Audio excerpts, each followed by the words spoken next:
ஒரே நாடு ஒரே தேர்தல் தொடர்பாக அதிமுக முன்வைத்துள்ள 10 கோரிக்கைகளை பரிசீலித்து நடைமுறைப்படுத்தினால் ஏற்றுக்கொள்வோம், இல்லையென்றால் எதிர்ப்போம் என சட்டப்பேரவையில் அதிமுக சட்டமன்ற உறுப்பினர் தளவாய் சுந்தரம் தெரிவித்தார்.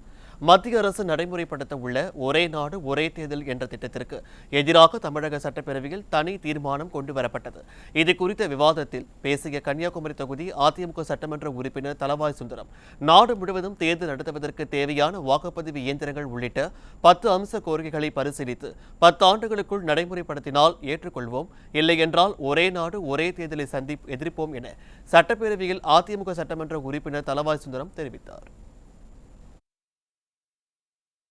அனைத்து இந்திய அண்ணா திராவிட முன்னேற்ற கழக கோரிக்கையை ஏற்கும் பொழுது அவர்கள் இந்த கமிட்டி மத்திய அரசால் வெளியிடும் பொழுது அதனுடைய பாதகங்களை சாதகங்களை நாங்கள் பார்த்து நாங்கள் கொடுத்த கோரிக்கையெல்லாம் நிறைவேற்றுமானால்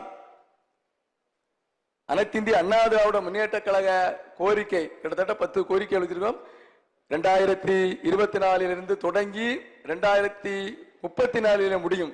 இந்த 10 ஆண்டுகளுக்கு உள்ளாக இந்த கோரிக்கைகள் எல்லாம் இந்த கமிட்டி பரிசீலனை செய்து இந்த கமிட்டி இதை ஏற்றுக்கொண்டு இதை மத்திய அரசுக்கு அனுப்பி அதன் மூலம் எங்களுடைய சாதகங்களும் எங்களுடைய பாதகங்களை பார்த்து வரும் பொழுது நாங்கள் இந்த ஒரே நாடு ஒரே தேர்தல் என்ற சூழ்நிலை உருவாகும் பொழுது எங்களுடைய கோரிக்கை நிறைவேற்றுமானால் கண்டிப்பாக நாங்கள் அதுக்கு ஆதரவு.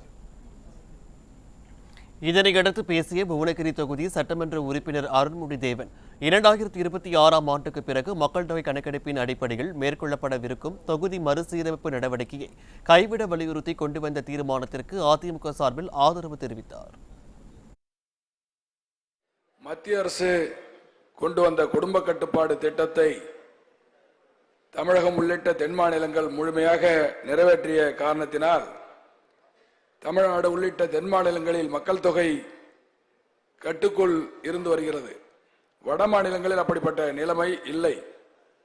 எனவே 1971ஆம் ஆண்டு மக்கள் தொகை அடிப்படையில் மாநில சட்டமன்றங்களிலும் நாடாளுமன்ற இரு அவைகளிலும் தற்போது உள்ளவாறு தொகுதிகளின் எண்ணிக்கை தொடர்ந்து இருக்க வேண்டும் என்று வலியுறுத்தி அனைத்து இந்திய அண்ணா திராவிட முன்னேற்ற கழகத்தின் சார்பில் இந்த அரசினர் தீர்மானத்தை ஆதரிக்கிறோம்.